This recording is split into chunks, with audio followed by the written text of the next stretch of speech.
Hello my creative friends, welcome to Painting Crafty, and if you're new here, my name is Melanie and today I'm going to be crafting. I actually got that sewing machine out that I got for Christmas and I created this prim whimsical style doll. I'm going to share with you the steps of how I sewed her, how I painted her, and some of the steps of how I added the creative stitching to her face and even how I added some hair. I'm very much a new beginner person at this art form, but I'm going to show you the steps that I have learned, and hopefully I'll inspire you that even if you might be new at sewing and you don't know all the things of how to create these dolls, that you too could try and create something whimsical and fun yourself. Today I'm a part of a YouTube collaboration. We have two hosts today. We have Gwen with At Home with Gigi and Brenda with Rustic Lace and DIY. Now there's a playlist that goes along with this collaboration. You'll definitely want to take some time, click that link, check out these gals' channels because they're both really super creative, and I'm sure you're going to be inspired with something in that playlist. Well, let's get started and I'll show you the beginning steps of how I made this whimsical primitive style doll. I may be new at sewing, but I do know how to draw. So first I created my pattern, and I was going to be using a fabric that has simple muslin at the top and then a pattern fabric at the bottom. This is just really simple sewing. You just create a sewn line all the way across to create your double form of pattern fabric. Once I had the fabric connected, I turn my fabric right side in and then lay my pattern on the top and trace around it. I use that little line there, that's her shoulder line. That's where my pattern fabric is going to begin and the muslin fabric will be up above. Once I have the inside done, I turn it right side out, slip my pattern underneath there, and then I can go ahead and use a pencil and trace the facial features. This is where I'm either going to paint them or do creative stitching underneath for like the nose and those areas. I turn my fabric back together with the right sides together, and I'm going to be sewing on those drawn lines. I sew all the way around, I pin it together, but I leave an opening at the bottom because I'm going to be adding polyfill to be giving the stuffing in the inside of it. I don't know if you really call it stuffing. I call it stuffing, polyfill, whatever it might be.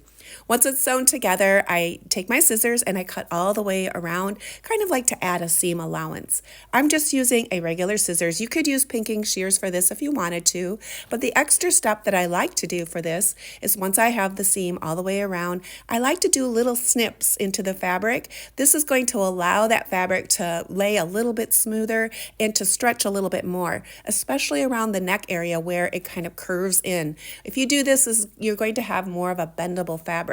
Just make sure you're not going all the way through to the seam allowance, but if you happen to do that, you can re-sew that area if you need to. At the very bottom, a nice trick to do is to cut it at an angle and almost create a little bit of a tab. This is going to be very helpful when you go to turn your fabric in when you need to sew it shut, to have that little bit of extra fabric down there. That's just going to help make that sewing area so much easier.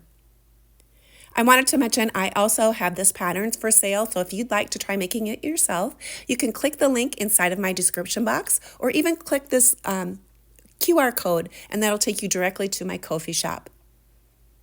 Here you can see me adding those little extra snips right inside of the neckline. Once I have all my little snips done, I'm going to turn my fabric right side out. I'm going to use a paintbrush to kind of go into those seam areas and help smooth them out and lay them flat. You can see here my sewing is not perfect. My lines aren't exactly following, but in the end, you're not really going to notice your imperfections in your sewing. You're just going to notice all the cute details.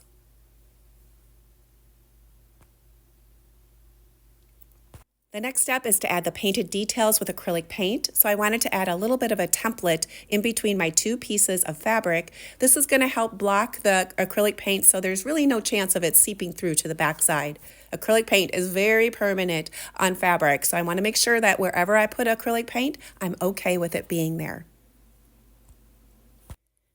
When painting my faces, I wanted to share this tip. I have found that you really don't want to use water to spread your paint around. A floating medium has worked best for me. This is a gel, so it helps my paint stay where I'm putting it. If you add water to it, there's a really good chance that your paint will kind of just bleed out and you won't get these nice crisp lines. So using gel works a lot better than water.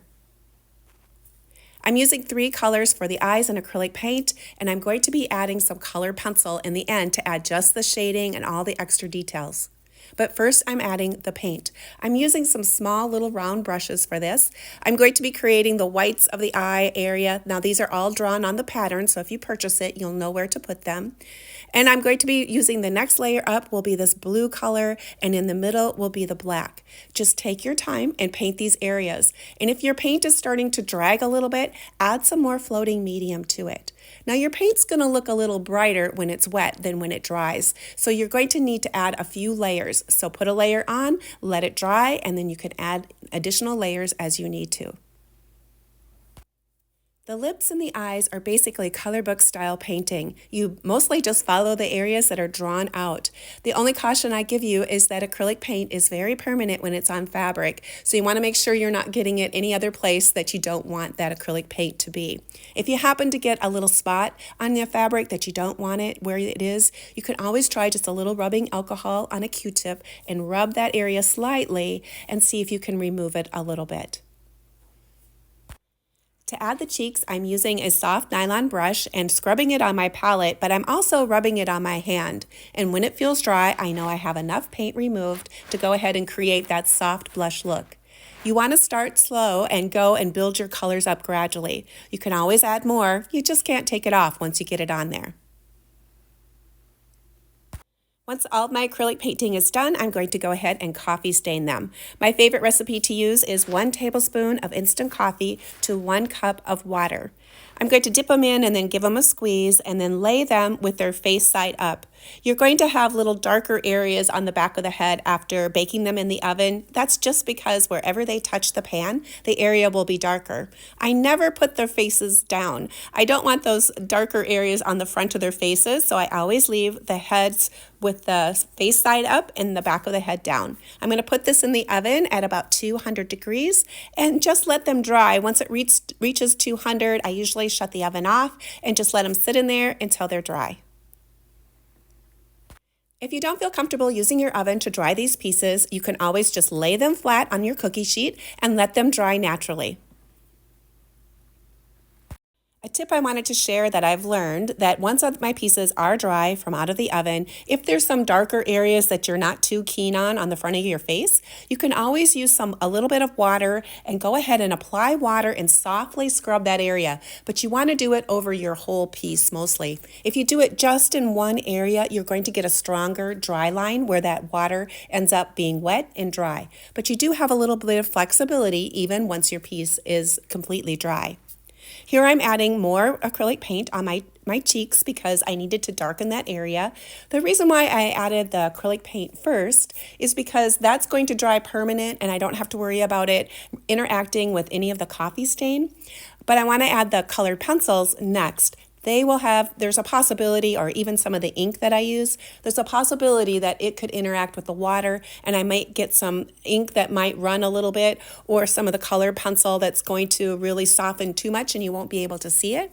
So that's why I'm doing the acrylic steps first, then coffee staining, and then I'll be adding the pencil work and my ink work next.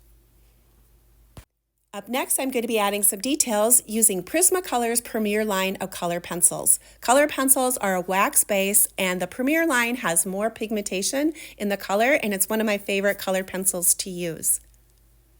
I can sharpen the pencils to a fine little point and go in and make the tiniest little details. The interesting part about using colored pencils as well is that I can also blend them with a blending tool. It's a paper little tool that comes to a point and I can soften those lines and blend my colors together. So I'm using a variety of like a dark blue, an aqua blue, however colorful I want to make my eyes. I'm going to take the white pencil as well, and I'm going to create just a little highlight inside of the area of my eyes in the black area. They're going to be almost like a little cloud area of white. I'll be adding a stronger shade of white by just tiny dots of acrylic paint once I have this step finished. I'm taking the darker brown colors. I have about 2 to 3 shades of the brown. That's what I'm going to be doing for the eyelids. If you think about applying makeup, it's kind of the same way. I put the outside of the darker areas, but leaving a highlight of the plain fabric in the middle. When creating my eyes, I like to have just a darker area at the bottom as well. I'm going to be taking those same brown pencils that I'm using at the top and creating some line work down at the bottom. I'm going to be adding some even darker lines at the bottom using a very soft pencil. It's called a Kimberly 9XXB pencil. It's a graphite pencil, but it kind of works like charcoal. And again, I'm going to be blending all of these colors together using a blending tool. It's a paper stump, basically. I'll show you that in just a minute of how I'm going to soften those areas, but add that sense of drama by having these really colorful bottom parts of the eyes.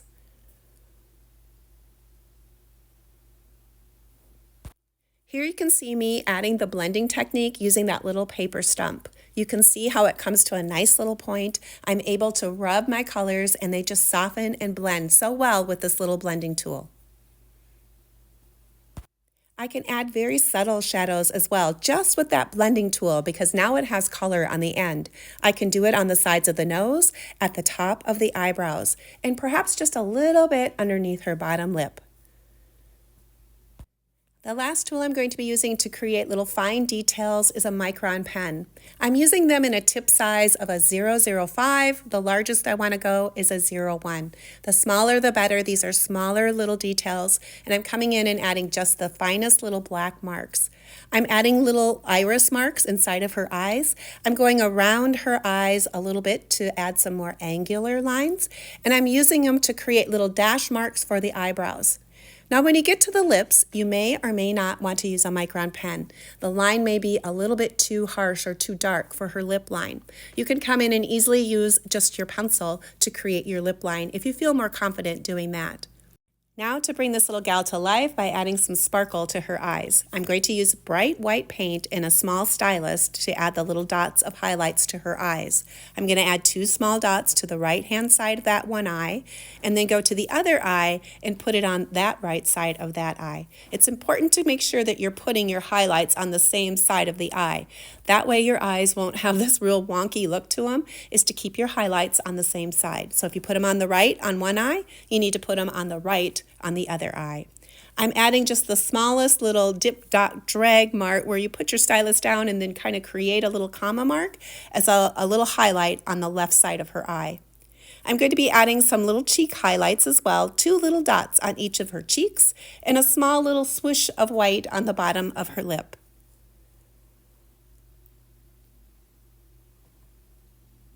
As a layer of protection for the pencil layers, I'm going to do 2 quick coats of matte clear varnish. I'm not looking to saturate my fabric at this stage. I'm just adding 2 coats of light varnish. Up next, you need to figure out what you want to add to be able to dress your little gal. I was going to be using just a variety of laces that I had coffee stained. I created a few little bits and bobbles to add to the front of her as well, using different variety of fabrics, buttons, and even a little bit of loose string. I'm going to be attaching most of those things onto the front by doing simple little whip stitch around the lace collars. But before I add any of those things, I need to go ahead and stuff my items using some polyfill.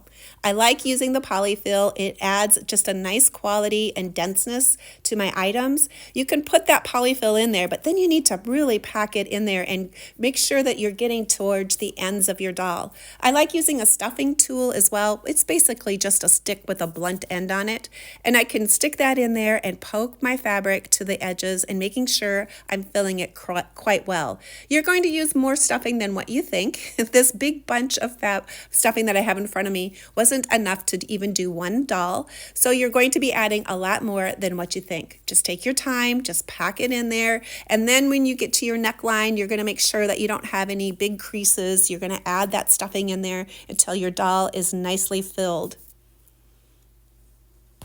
I found as a good tip, at the end you always want to kind of give your doll a little bit of massage and move that polyfill around to the different areas, and that's why it's a good way to check to see if you have enough in there.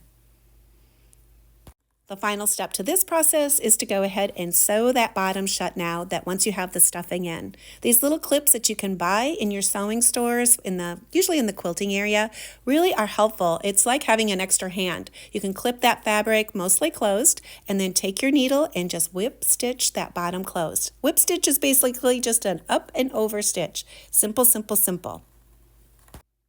To add the lace to the front of the dress, I'm basically using that same whip stitch technique that I used to close the bottom of the doll. I'm using that same simple stitch of going up and under just to attach the lace to the front of the dresses.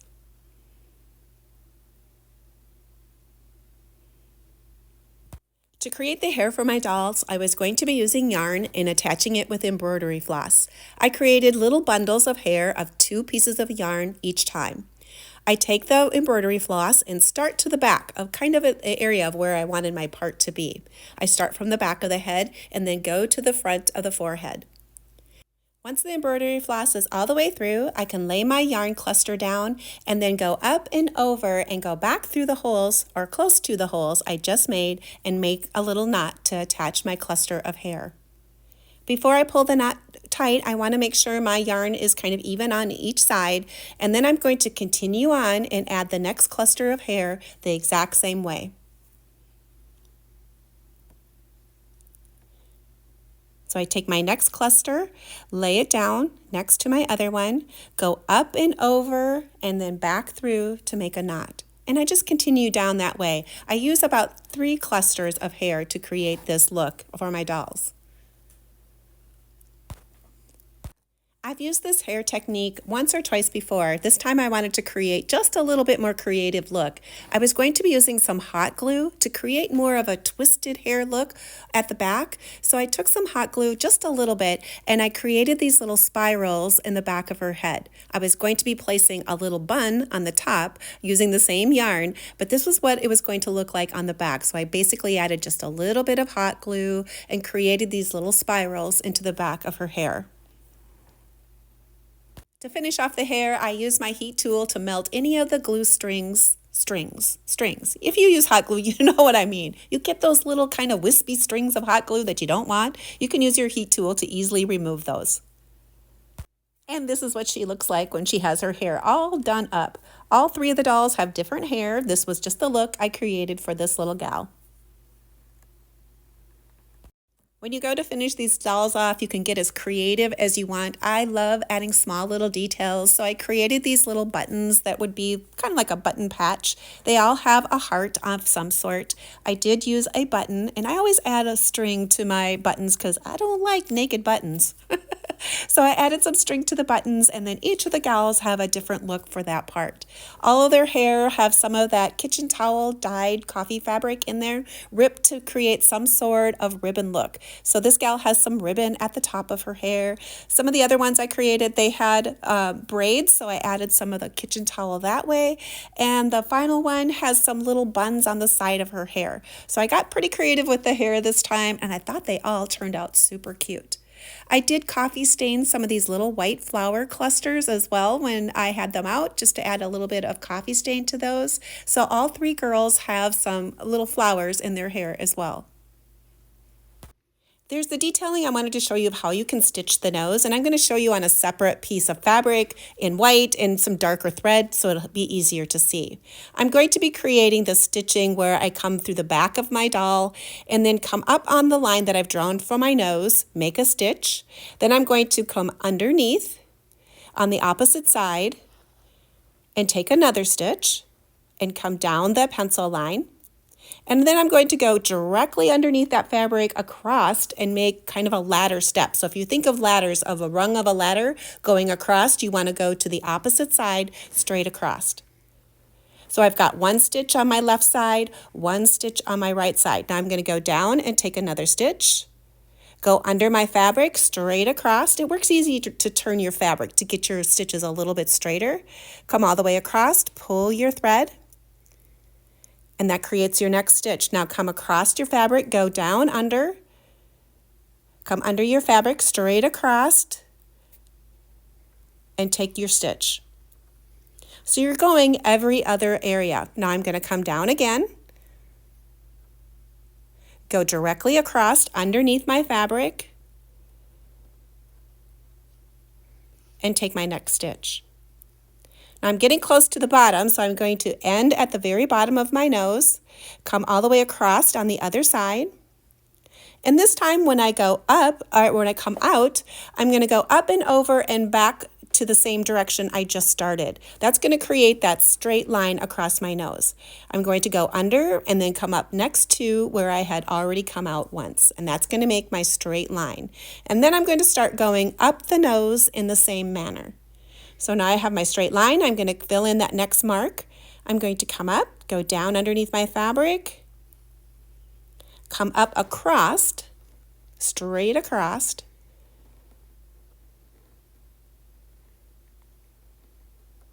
so I'm creating that ladder look again. I'm going to fill in that next area. So I'm going to come down on that area right there to take a stitch, and you're going to see my line. I'm going underneath my fabric, pulling it out straight across, and that's going to create the stitch, and I just continue up my nose the same way. When you get to the top, you're going to take your needle and go out the side of your doll and tie your knot there. I thought it would just be easier to show it to you this way on simple fabric. For the doll noses, I used an off-white thread doubled over and created the noses using that thread instead of using embroidery floss, but you could use whatever you would like. Hopefully I gave you lots of tips and tricks about maybe how to put these little dolls together, and if you're interested in getting the pattern, check out my Ko-fi shop. Well, let's take a look at what these little dolls look like sitting in my studio. I really enjoy creating in this prim and whimsical style. I don't have to be perfect, and it still can come out looking so cute. I wanted to say a special thank you to Gwen and Brenda for hosting today's collaboration. Definitely check out their channels and click that playlist.